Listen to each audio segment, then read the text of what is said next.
നിഷാറിന്റെ ഭാര്യയാണോ? ആ ഞാൻ ആ കുന്നത്ത് താമസിക്കുന്ന സുലേഖ എന്ന് പറഞ്ഞ പെണ്ണ് പറഞ്ഞിട്ട് വരണേ. നിങ്ങൾ ഭയങ്കര കഷ്ടപ്പെട്ട് ജീവിക്കുന്ന കുടുംബാന്ന് പറഞ്ഞേ.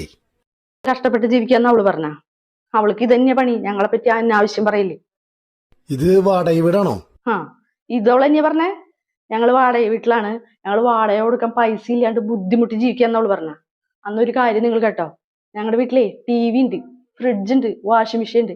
പിന്നെ അവിടെ എടുക്കണണ്ട 2 വണ്ടി, ഒരെണ്ണത്തിന് പകരം 2 വണ്ടിയാ.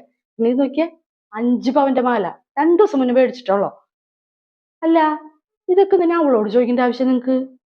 അതല്ല, കഷ്ടപ്പെട്ട് ജീവിക്കുന്ന കുടുംബങ്ങൾക്ക് ഗവൺമെന്റിന് 2 ലക്ഷം രൂപ കൊടുക്കണ്ടേ? അപ്പൊ അതൊന്നും അറിഞ്ഞിട്ട് പോവാനായിട്ട്. അതെ, അവൾക്ക് ഞങ്ങളെ പറ്റി നല്ലോണം അറിയാം. അവള് പറഞ്ഞവൾക്ക് സത്യ. ഇതൊക്കെ ഇൻസ്റ്റാൾമെന്റിൽ മേടിച്ചതാ. ഇത് മുക്ക് പണ്ട 60 രൂപയ്ക്ക് മേടിച്ചതാ.